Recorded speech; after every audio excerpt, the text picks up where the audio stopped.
जीवन कोचिंग संस्थान आजमगढ़ में आपका एक बार फिर से स्वागत है। और कल संविधान सभा समाप्त करने के दौरान हमने आपको देसी रियासतों का भारतीय संघ में विलय पढ़ाया था। कुछ पॉइंट्स हुए थे, बहुत सारी चीज़ें छूटी हुई थी, उसी पर हम आज फिर से चर्चा करेंगे। तो जो हमारा टॉपिक होगा वो होगा देसी रियासतों का भारतीय संघ में विलय। टॉपिक है हमारा देसी रियासतों का भारतीय संघ में विलय।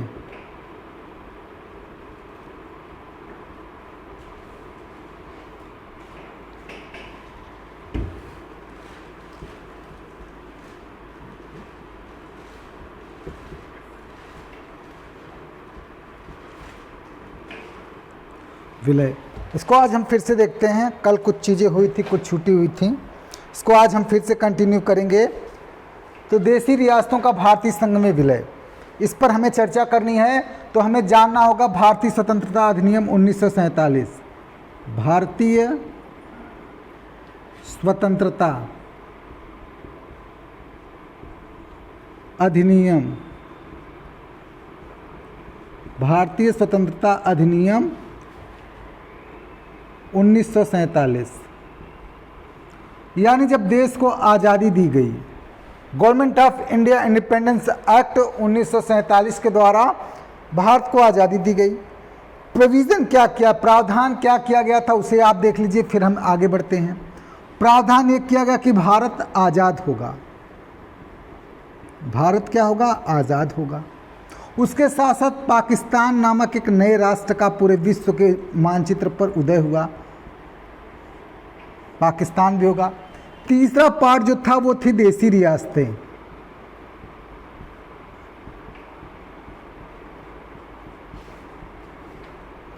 तीसरे पार्ट्स में जो थी वो थी देसी रियासतें। देसी रियासतों के सामने तीन विकल्प रखे गए थे। Government of India independence act या भारतीय स्वतंत्रता अधिनियम 1947 पे चर्चा हो रही है। इसमें क्या कहा गया था कि भारत आज़ाद होगा। पाकिस्तान नामक एक नए राष्ट्र का पूरे विश्व मानचित्र पर उदय हुआ। और तीसरी बात जो कही गई थी वो देसी रियासतों के बारे में कही गई थी। देसी रियासतों के सामने तीन विकल्प रखे गए थे।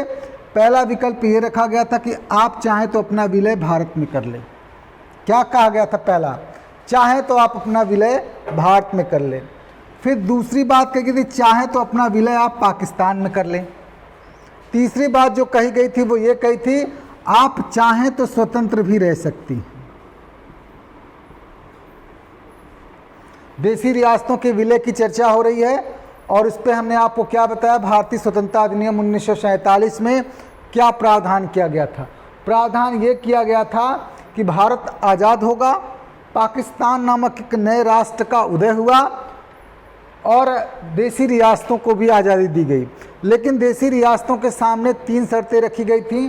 पहली शर्त, देसी रियासतें चाहें तो भारतीय संघ में अपना विलय कर लें, देसी रियासतें चाहें तो पाकिस्तान में अपना विलय कर लें, और देसी रियासतें चाहें तो अपना स्वतंत्र अस्तित्व बना के रख सकती हैं। कोई ज़बरदस्ती किसी के ऊपर कोई अवैधानिक अधिकार नहीं करेगा।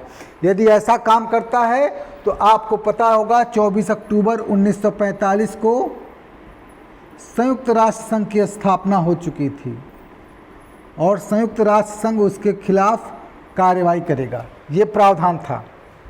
अब होता क्या है उसे आप देखिए। ये तो प्रोविज़न किया गया था। होता ये है कि जब देश आज़ाद हुआ इस अधिनियम के द्वारा, तो छोटी बड़ी सारी देसी रियासतों को मिलाकर कुल 565 देसी रियासतें थीं। कितनी देसी रियासतें थीं? तो आप कहिएगा टोटल 565 देसी रियासतें थीं। 565 देसी रियासतों होने के बाद इसमें से 539 देसी रियासतों ने अपना विलय जो किया वो भारत में किया था।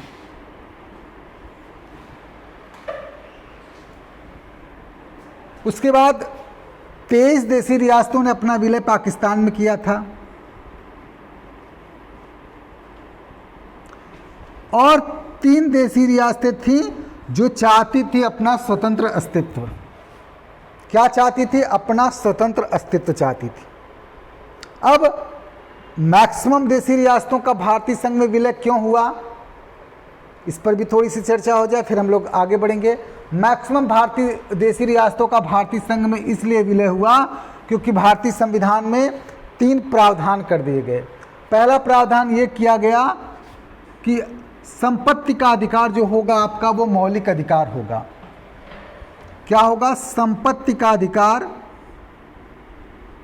आपका मौलिक अधिकार होगा। एक प्रोविजन और किया गया कि आपके लिए पीवी पर्स की व्यवस्था होगी। एक चीज और किया गया, राजा का जो पद और प्रतिष्ठा है वो बनी रहेगी। अब इन्हें पीवी पर्स का मतलब ये होता है कि जब बजट प्रस्तुत किया जाएगा तो आपको बजट का कुछ हिस्सा, जिन देशी रियासतों ने भारतीय संघ में विलय किया है उनको कुछ हिस्सा दिया जाएगा। अब इसी आधार पर मैक्सिमम देशी रियासतों ने भारतीय संघ में विलय किया था। फिर हमने आपको बताया था कि सरदार वल्लभ भाई पटेल को भारत का बिस्मार्क कहा जाता है। बिस्मार्क क्यों कहा जाता है? बिस्मार्क इसलिए कहा जाता है क्योंकि जिस प्रकार से बिस्मार्क ने जर्मनी का एकीकरण किया था, उसी तरह सरदार वल्लभ भाई पटेल ने देशी रियासतों का एक कर विलय किया था, भारत का एकीकरण किया था, इसीलिए उन्हें भारत का बिस्मार्क कहा जाता है। अब थोड़ा सा आगे हम बढ़ते हैं। फिर हमने आपको बताया कि देशी रियासतों के भारतीय संघ में विलय होने से और ब्रिटिश भारतीय प्रांतों को मिलने से, देशी रियासतों के भारतीय संघ में विलय होने से और ब्रिटिश भारतीय प्रांतों के मिलने से एक अखिल भारतीय संघ का निर्माण हुआ, जिसमें राज्यों को 4 कैटेगरी में बांटा गया था, A, B, C और D, पटेल योजना के अंतर्गत। लेकिन 7वें संविधान संशोधन 1956 के द्वारा इसे समाप्त कर दिया गया और कहा गया कि राज्य 2 ही प्रकार के होंगे, एक राज्य शासित प्रदेश होगा, दूसरा केंद्र शासित प्रदेश होगा। फिर हमने आपको क्या बताया था? फिर हमने आपको ये बताया था कि 26वें संविधान संशोधन 1971 के द्वारा पीवी पर्स को समाप्त कर दिया गया। फिर हमने आपको बताया गया था 44वें संविधान संशोधन अधिनियम 1978 के द्वारा संपत्ति के अधिकार को मौलिक अधिकार की श्रेणी से हटाकर विधिक अधिकार बना दिया गया। अब उन देशी रियासतों पर हमें चर्चा करनी थी जो अपना स्वतंत्र अस्तित्व बनाए रखना चाहती थी। तो वो 3 देशी रियासतें थीं, जिनमें एक पर चर्चा हो चुकी थी, 2 अभी बाकी थी। तो पहली देशी रियासत जो थी उसका नाम था जूनागढ़। देखिए, जूनागढ़ की अगर भौगोलिक स्थिति की बात की जाए तो वो गुजरात में पड़ता है। यहाँ का शासक मोहम्मद महावत खां था, जो पाकिस्तान से जिसके अच्छे संबंध थे, जो अपने संग जूनागढ़ का विलय पाकिस्तान में करना चाहता था और 8 सितंबर को कर दिया था। लेकिन जवाहरलाल नेहरू ने इसका विरोध किया। सेना पहुंची 12 सितंबर के बाद। 20 फरवरी 1948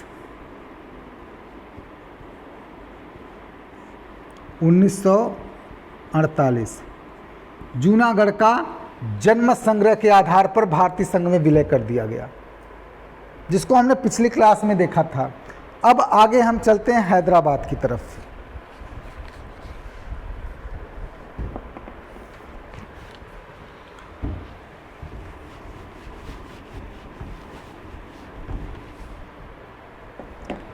अगली जो देशी रियासत थी, 3 देशी रियासतें अपना अलग से स्वतंत्र अस्तित्व चाहती थी। अगली जो देशी रियासत थी उसका नाम था हैदराबाद।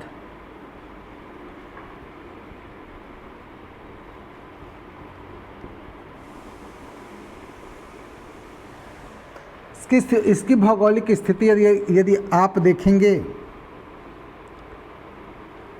तो ये था जी, आपका हैदराबाद था। प्रश्न जो आपसे पूछा जाएगा वो ये पूछा जाएगा कि हैदराबाद का विलय भारतीय संघ में किस विधि द्वारा हुआ, तो आप कह दीजिएगा उत्तर आपका होगा पुलिस कार्यवाही। पुलिस कार्यवाही द्वारा हैदराबाद का भारतीय संघ में विलय हुआ। और इस पुलिस कार्रवाई को नाम क्या दिया गया था, तो आप कह दीजिएगा ऑपरेशन पोलो। ये प्रश्न पूछा गया है।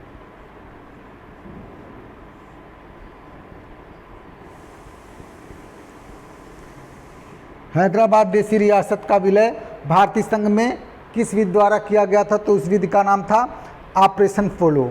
अब हम थोड़ा सा तथ्यों के इतर आते हैं। तो देखिए, जो हैदराबाद देसी रियासत थी, मैं बताऊंगा क्यों ऑपरेशन पोलो नाम दिया गया था।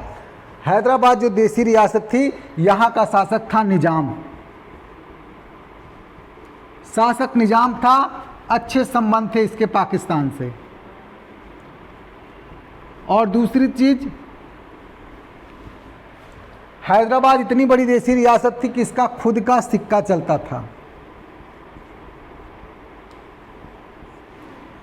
इसमें खुद की प्रशासन व्यवस्था थी। रेलगाड़ियां खुद इसकी चलती थीं, सारी व्यवस्थाएं इतर थीं। और जो इसकी भौगोलिक स्थिति थी, ये भारत के बीचों बीच स्थित था।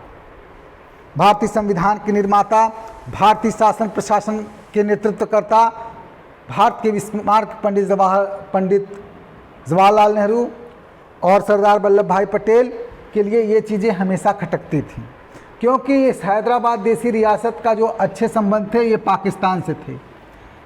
ये चाहता था कि हैदराबाद का जो विलय हो वो पाकिस्तान में हो, लेकिन समस्या ये थी कि सामरिक दृष्टिकोण से बहुत ही महत्वपूर्ण हिस्सा था। भारतीय से छोड़ना नहीं चाहते थे। एक गलती और करता था हैदराबाद की तरफ से जब भारतीय रेलें गुजरती थी, तो इसमें जो भी हिंदू लोग थे उनको लूट लिया जाता था। ये बातें लगातार सरदार पटेल के पास पहुंच रही थीं।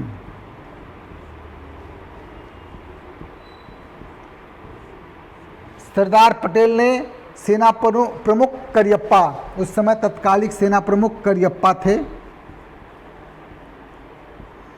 इनको बुला के पूछा कि यदि हम यहाँ पे सैन्य कार्रवाई करते हैं तो क्या पाकिस्तान की तरफ से यदि कोई काउंटर अटैक आता है तो क्या हम दोनों मोर्चों पर सफल रहेंगे। करियप्पा ने कह दिया यस, ओके, हम सफल हो सकते हैं। परिणाम स्वरूप पुलिस कार्रवाई हुई और हैदराबाद का पुलिस कार्रवाई के जरिए भारत में विलय कर लिया गया और इसे नाम दिया गया था ऑपरेशन पोलो।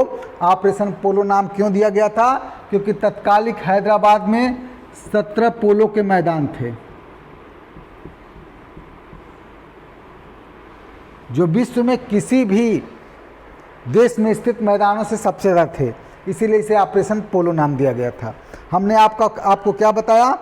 और ऑपरेशन पोलो की कार्रवाई करते हुए जो हैदराबाद है 18 सितंबर 1948, 18 सितंबर 1948 को हैदराबाद का भारतीय संघ में विलय कर लिया गया।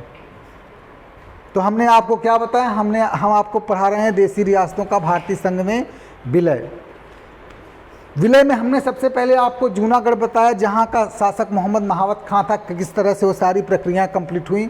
फिर दूसरी जो प्रमुख देसी रियासत थी वो थी हैदराबाद। हैदराबाद का शासक था निजाम और हैदराबाद अपना विलय पाकिस्तान में करना चाहता था, लेकिन इसकी जो भौगोलिक स्थिति थी वो सामरिक दृष्टिकोण से बहुत ही महत्वपूर्ण थी। इसलिए भारतीय जो निर्माता थे, पंडित जवाहरलाल नेहरू हो, चाहे सरदार पटेल हो, अबुल कलाम आज़ाद साहब हो, ये नहीं चाहते थे कि इसका विलय पाकिस्तान में हो।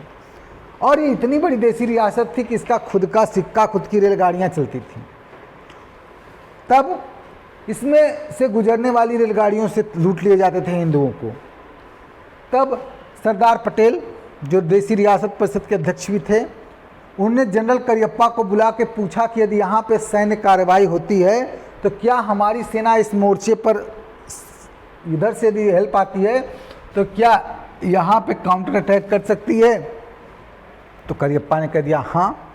परिणाम स्वरूप पुलिस कार्रवाई हुई, जिसे हम ऑपरेशन पोलो नाम दिया और 18 सितंबर 1948 को हैदराबाद देसी रियासत का भारतीय संघ में विलय हो गया। अब जो अगली चर्चा हमें करनी है वो जम्मू कश्मीर पे करनी है, और मेरी पूरी कोशिश होगी कि अभी आज जब हम लोग वीडियो रिकॉर्ड कर रहे हैं इस समय जम्मू कश्मीर के त्राल सेक्टर में सेना और आतंकियों के बीच मुठभेड़ जारी है। एक मारा गया है, दूसरे को घेरे हुए हैं। तो इस चीज़ पे हम चर्चा करेंगे और मैं कोशिश करूंगा कि जम्मू कश्मीर जो एक समस्या के रूप में देखा जा रहा है, ये आया कहाँ से, इसकी समस्या बेसिक क्या है और इसका निराकरण क्यों नहीं हो रहा है। तो इन सारी देशी रियासतों का भारतीय संघ में विलय के साथ साथ इन सारे मुद्दों पर आज हम चर्चा करेंगे। तो अगली आपकी देशी रियासत है जम्मू कश्मीर।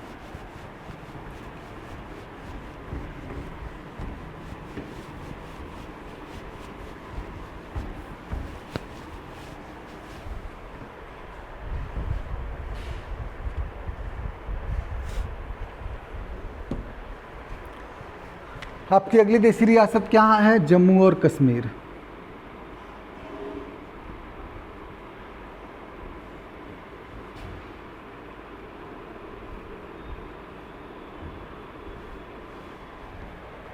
देखिए, जम्मू कश्मीर की भौगोलिक स्थिति आप देखेंगे तो सबसे टॉप का ऊपरी हिस्सा भारत का, सबसे ऊपर के हिस्से पे जम्मू कश्मीर पड़ता है। यहाँ की आप भौगोलिक स्थिति के साथ साथ थोड़ा सा सामाजिक संरचना के दृष्टिकोण से देखिए आप, यहाँ का जो राजा था, राजा हरि सिंह थे, और जनता जो थी वो मुस्लिम थी। राजा हिंदू है, जनता मुस्लिम है। जम्मू कश्मीर को हम पढ़ रहे हैं, जम्मू कश्मीर के सामने भी 3 विकल्प थे। या तो जम्मू कश्मीर भारत में विलय कर ले, या तो जम्मू कश्मीर अपना विलय पाकिस्तान में कर ले, या तो अपना स्वतंत्र अस्तित्व बना के रखे। जम्मू कश्मीर की जनता और जम्मू कश्मीर के राजा हरि सिंह ने अपनी अलग सांस्कृतिक पहचान के लिए जम्मू कश्मीर को स्वतंत्र रखने के लिए छोड़ा। लेकिन इसी बीच में घटना घटती है। क्या घटना घटती है उसे आप देखिए। 23 अक्टूबर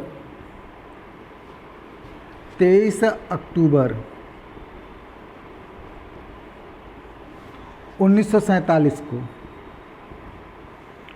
पाकिस्तान समर्थित आतंकी, पाकिस्तान समर्थित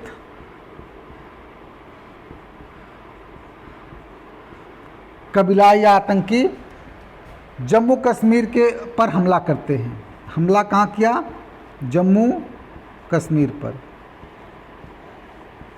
जम्मू कश्मीर का विलय करने के लिए भारतीय प्रशासन ने एड़ी चोटी का जोड़ लगाया था, लेकिन जम्मू कश्मीर ने भारतीय संघ में विलय नहीं किया था। लेकिन 23 अक्टूबर 1947 को पाकिस्तान समर्थित कबीलाइयों ने जब इस पर हमला कर दिया तो 26 अक्टूबर 1947 को राजा हरि सिंह दिल्ली आते हैं और जम्मू कश्मीर का भारतीय संघ में विलय करते हैं। तो बदले में जम्मू कश्मीर का भारतीय संघ में जब विलय करते हैं तो पंडित जवाहरलाल नेहरू ने इनसे 3 चीज़ें मांगी थी। पहला मांगा था जम्मू कश्मीर की सुरक्षा, संचार और विदेश। 3 मामले मांगे गए थे उनसे। जम्मू कश्मीर की सुरक्षा की जिम्मेदारी भारत की होगी, जम्मू कश्मीर की संचार व्यवस्था की जिम्मेदारी भारत की होगी, और विदेश मामला आप भारत सरकार देखेगी। अब बदले में क्या दिया गया? तो बदले में आपको दिया गया अनुच्छेद 370, दिया गया अनुच्छेद 35A। यदि आपसे प्रश्न पूछा जाए कि अनुच्छेद 370 का संबंध किस राज्य से है, तो आप कहिएगा इसका संबंध जम्मू कश्मीर से है। 370 की पूरी कहानी आपको मैं बताऊंगा, लेकिन चलते हैं। ये 3 मामले दे दिए गए, जम्मू कश्मीर की सुरक्षा, संचार और अब बार बार आप देखते होंगे बीजेपी और कांग्रेस के मध्य ये तल्ख टिप्पणी होती है कि जम्मू कश्मीर के मैटर को यूएनओ में पंडित जवाहरलाल नेहरू ने उलझाया। कोई कहता है परिस्थितियों की मांग है। तो पंडित नेहरू से क्या गलती हुई थी जिस पे आज भी जो लोग कमेंट करते हैं वो गलती मैं आपको बताने की कोशिश कर रहा हूँ। देखिएगा इसको, देखिए जम्मू कश्मीर के मसले को लेकर जो पंडित जवाहरलाल नेहरू है वो संयुक्त राष्ट्र संघ चले गए। संयुक्त राष्ट्र संघ, और संयुक्त राष्ट्र संघ में गलती क्या हुई थी जिसका आज भी खामियाजा देश भुगत रहा है। जम्मू कश्मीर के मसले को लेकर पंडित जवाहरलाल नेहरू संयुक्त राष्ट्र संघ की तरफ चले। तो संयुक्त राष्ट्र संघ में उन्होंने अनुसूची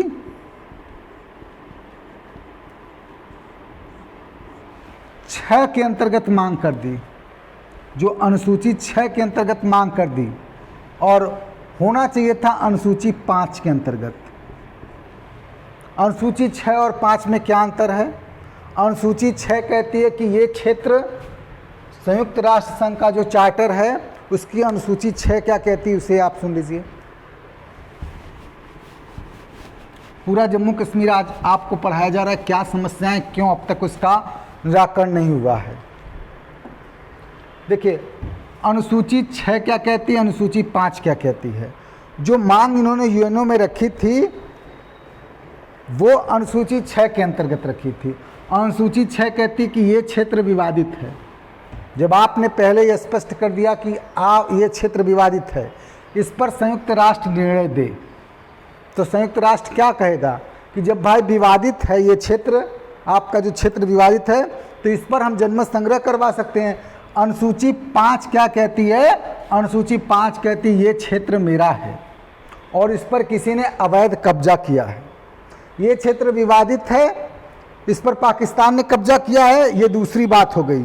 लेकिन ये बात कह जाए ये क्षेत्र मेरा है, इस पर पाकिस्तान ने कब्जा किया है, तो ये बात दूसरी होगी। अब क्या हुआ, यूएनओ से क्या मामला आया? यूएनओ से मामला आया कि जनमत संग्रह करवाया जाए, तत्काल युद्ध विराम और जनमत संग्रह, युद्ध विराम और जनमत संग्रह करवाया जाए। लेकिन जनमत संग्रह की जो परिस्थितियां थीं वो तत्कालिक परिस्थितियां भारत के पक्ष में थी, इसलिए जनमत संग्रह का प्रोविज़न किया गया। लेकिन पाकिस्तान के अड़ियल रवैये के कारण ये जनमत संग्रह हो नहीं पाया और आज तक नहीं हो पाया। लेकिन अब समस्या क्या है, ये तो हमने आपको एक समरी टाइप बता दिया, टेक्निकलिटी आप देखिएगा समस्या क्या है।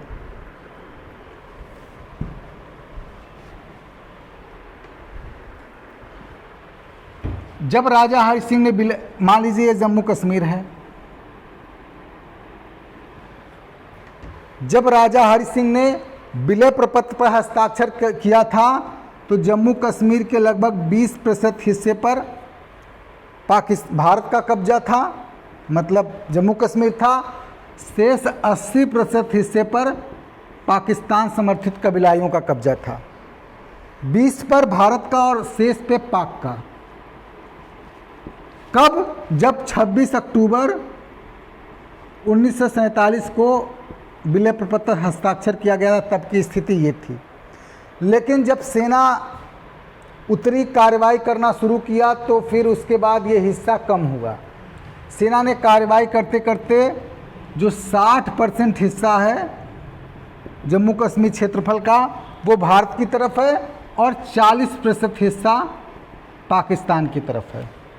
अब यहाँ पे जैसे ही कहा गया, यूएनओ की तरफ से निर्णय आया कि युद्ध विराम करा के जनमत संग्रह करवाया जाए, तो जब युद्ध विराम हुआ तब की स्थिति ये थी कि जम्मू कश्मीर का 60% हिस्सा भारतीयों के पक्ष में था और 40% हिस्सा पाकिस्तान के पक्ष में था। अब दोनों के दावे, भारत का दावा और पाकिस्तान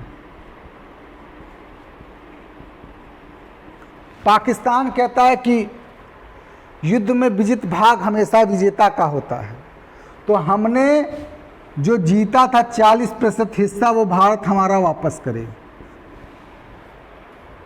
बात समझ रहे हैं ना? बात वो सही कह रहा है। अगर दूसरे एंगल से देखा जाए तो बात उसकी सही है कि भाई युद्ध में जो जीता गया भाग था वो हमारा था। भारत ने हमारे 40% हिस्से पर अवैध रूप से कब्जा किया है, इसको खाली करवाया जाए। भारत का क्या दावा है? भारत का ये दावा है कि जब राजा जम्मू कश्मीर के राजा थे हरि सिंह, और उन्होंने जम्मू कश्मीर का भारतीय संघ में विलय कर दिया, तो पूरे हिस्से का विलय किया था, ना कि 60% का। 40% हिस्सा हमारा है। ये पीओके पाक अधिकृत कश्मीर है, ये आपका इंडिया है।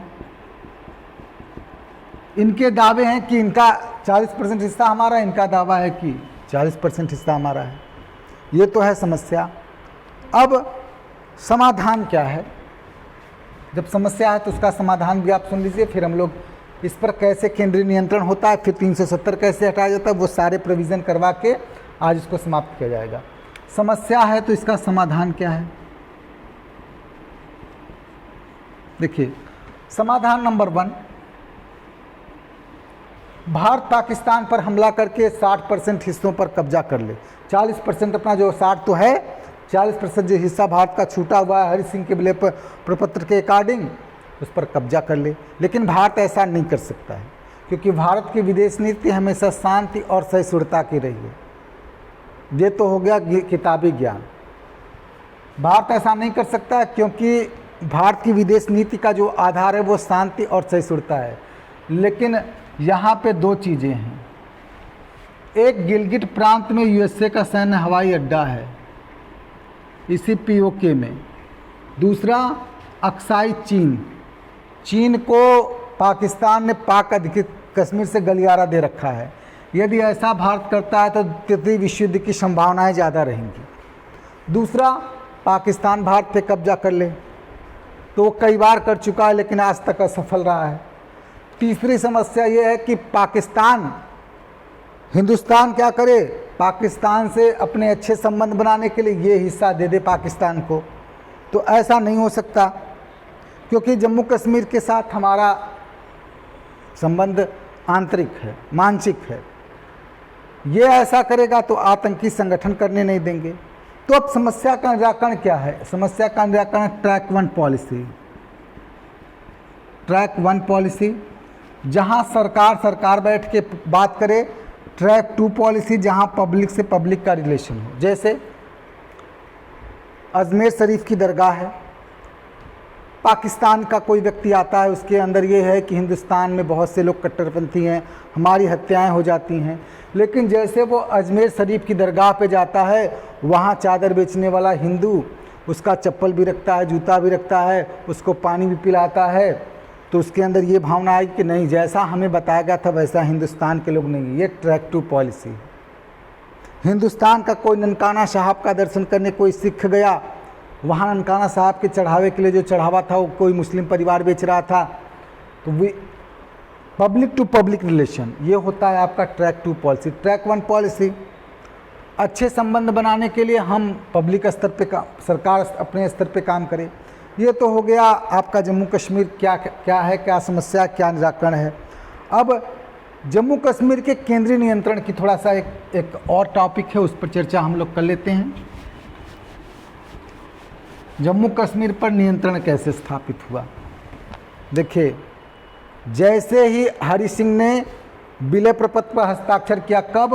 अक्टूबर 1947। अक्टूबर 1947 में कह दिया गया क्या? कि जम्मू कश्मीर भारत का अभिन्न अंग है। जब अभिन्न अंग जम्मू कश्मीर भारत का है तो पाक अधिकृत कश्मीर जो है वो भी भारत का अभिन्न अंग है। इसका उल्लेख अनुच्छेद 1 में किया गया है। जहां राज्यों का उल्लेख किया गया है वहीं जम्मू कश्मीर का भी उल्लेख किया गया है। फिर 1950 में राष्ट्रपति आदेश आता है। जम्मू कश्मीर पर केंद्रीय नियंत्रण की बात हो रही है।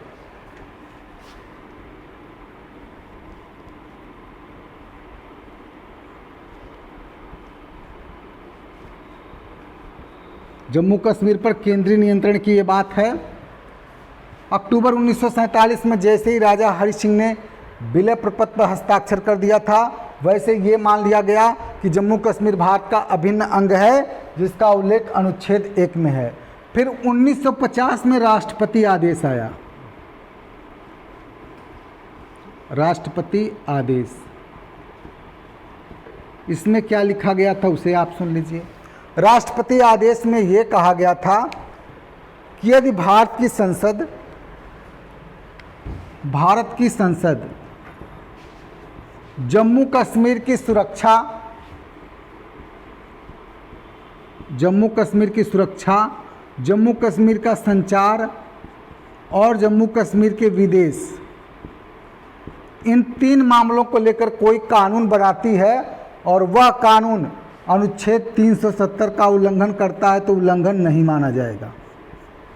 राष्ट्रपति आदेश 1950 है, जिसमें क्या कहा गया, जिसमें यह कहा गया कि भारत की संसद यदि जम्मू कश्मीर की सुरक्षा, संचार और विदेश के लिए कोई कानून बनाती है तो वह कानून यदि अनुच्छेद 370 का उल्लंघन करता है तो ये उल्लंघन नहीं माना जाएगा।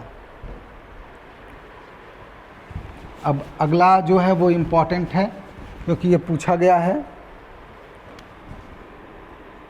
तीसरा पॉइंट क्या है इसमें, अक्टूबर 1951।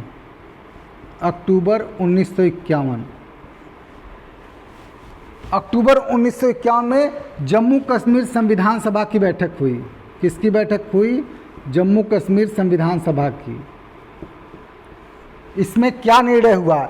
इसमें निर्णय हुआ कि जम्मू कश्मीर संविधान सभा ने कहा कि जम्मू कश्मीर की व्यवस्थाओं को चलाने के लिए एक राष्ट्राध्यक्ष होगा। राष्ट्राध्यक्ष होगा जिसे हम सदर ए रियासत कहेंगे। सदर ए रियासत। और कार्यपालिकी कार्यों को देखने के लिए क्या होगा? प्रधानमंत्री होगा। कार्यपालिकी कार्यों को देखने के लिए कौन होगा? तो आप कह दीजिएगा प्रधानमंत्री होगा। अक्टूबर 1951 में जम्मू कश्मीर संविधान सभा की बैठक हुई और इस संविधान सभा में जम्मू कश्मीर के लिए एक राष्ट्राध्यक्ष के रूप में सदर ए रियासत की नियुक्ति हुई और शासनाध्यक्ष के रूप में, शासनाध्यक्ष के रूप में प्रधानमंत्री की नियुक्ति हुई। अब क्या हुआ इसके बाद? आप चलिए आगे इसको देखते हैं। इसके बाद क्या हुआ? 1954 में जम्मू कश्मीर संविधान सभा ने, 54 में संविधान सभा ने जम्मू कश्मीर संविधान सभा ने और 1956 में जम्मू कश्मीर की विधानसभा ने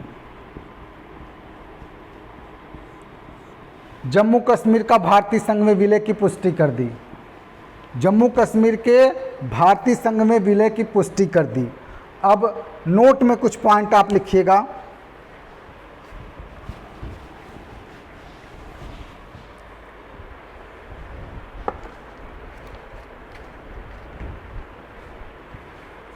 नोट में पहला पॉइंट आप लिखिएगा। 2 पॉइंट है नोट में। नोट का पहला पॉइंट आप लिखिएगा, जम्मू कश्मीर का संविधान 26 नवंबर, जम्मू कश्मीर का संविधान 26 नवंबर 1957 को लागू हुआ था। जम्मू कश्मीर का संविधान कब लागू हुआ था? तो आप कह दीजिएगा जम्मू कश्मीर का संविधान 26 नवंबर 1957 को लागू हुआ था। नोट का दूसरा पॉइंट आप लिखिए, जम्मू कश्मीर के 6वें संविधान संशोधन 1965, 6वां संविधान संशोधन 1965 के द्वारा सदर ए रियासत, सदर ए रियासत, सदर ए रियासत का पद समाप्त कर राज्यपाल कर दिया गया और जो शासनाध्यक्ष प्रधानमंत्री थे उनका पद समाप्त कर यहाँ मुख्यमंत्री कर दिया गया। और ये प्रावधान किया गया कि राज्यपाल जो है वो मुख्यमंत्री की नियुक्ति करेंगे। सबसे पहली बात हमने आपको क्या बताई? सबसे पहली बात हमने आपको बताई नोट में कि जम्मू कश्मीर का जो संविधान है वो 26 नवंबर 1957 को लागू हुआ। फिर हमने आपको क्या बताया कि 6वें जम्मू कश्मीर संविधान संशोधन 1965 के द्वारा सदर ए रियासत का जो पद सृजन किया गया था उस पद को समाप्त कर राज्यपाल कर दिया गया और शासनाध्यक्ष के रूप में जो प्रधानमंत्री थे वो पद हटाकर मुख्यमंत्री कर दिया गया और ये कहा गया कि जो राज्यपाल है उसकी नियुक्ति राष्ट्रपति करेगा और राज्यपाल जो है वो मुख्यमंत्री की नियुक्ति करेंगे। ये चलता चला आ रहा था। और जो 370 की हम बात करते हैं, अनुच्छेद 370, ये जो प्रावधान है ये तीसरा नोट का तीसरा पॉइंट है। अनुच्छेद 370 जम्मू कश्मीर राज्य को 17 अक्टूबर 1949 को दिया गया था। 17 अक्टूबर 1949 को दिया गया था। जिस 370 की चर्चा हम कहते हैं उसके बारे में तीसरा पॉइंट नोट का है कि जम्मू कश्मीर को 370 17 अक्टूबर 1949 को दिया गया था। फिर अगला आप देख लीजिएगा अच्छे से, उसको नोट का चौथा पॉइंट आप बनाइएगा। नोट का चौथा पॉइंट, नोट के चौथे पॉइंट में आप थोड़ा डिटेल में लिखिएगा जम्मू कश्मीर राज्य पुनर्गठन विधेयक,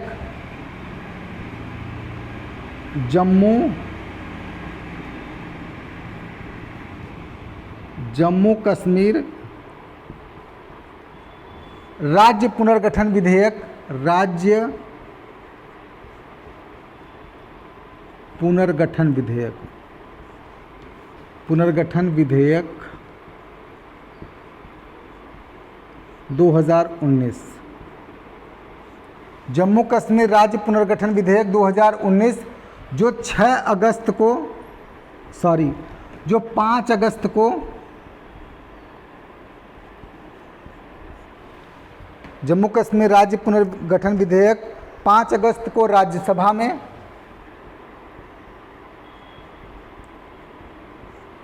6 अगस्त को लोकसभा में और 9 अगस्त को राष्ट्रपति ने अनुमति प्रदान कर दी और 31 अक्टूबर 2019 से भारतीय संविधान में 370 को हटा दिया गया। जम्मू कश्मीर को विभाजित करके 2 केंद्र शासित प्रदेश बना दिए गए, एक लेह दूसरा जम्मू। तो जो आपकी कहानी जो शुरू हुई थी 1947 से, ये आके 31 अक्टूबर 2019 को समाप्त हुई। तो हमने आपको जो सारे टॉपिक्स बताए, जो सारी चर्चाएं हुई, वो जम्मू कश्मीर को लेकर थी, हैदराबाद देसी रियासत को लेकर थी और सारी अन्य चर्चाएं थीं। तो इसी के साथ ये आज का जो वीडियो होता है वो समाप्त होता है। जम्मू कश्मीर राज्य पुनर्गठन विधेयक या देसी रियासतों का भारतीय संघ में विलय, कैसे कैसे देसी रियासतों का भारतीय संघ में विलय हुआ, एक समरी टाइप आपको बता दिया गया। और नेक्स्ट वीडियो में हम जो है उसके आगे के पार्ट्स पर चर्चा करेंगे। देखिए यहाँ पर ये डेट्स महत्वपूर्ण हैं, इस डेट्स को आप याद रखिएगा। 5 अगस्त को राज्यसभा से, 6 अगस्त को लोकसभा से और 9 अगस्त को आपका राष्ट्रपति ने अनुमति प्रदान कर दी। और ये राष्ट्रीय एकता दिवस है 31 अक्टूबर को। 31 अक्टूबर 2019 से ये प्रावधान लागू कर दिया गया। जम्मू कश्मीर राज्य का विभाजन कर दिया गया और विभाजन करके 2 प्रदेश, एक लेह दूसरा जम्मू बना दिया गया। इस प्रकार आपकी कहानी जो अक्टूबर 1947 से शुरू हुई थी वो अब समाप्त हुई। इसी के साथ आज के लिए इतना ही। धन्यवाद।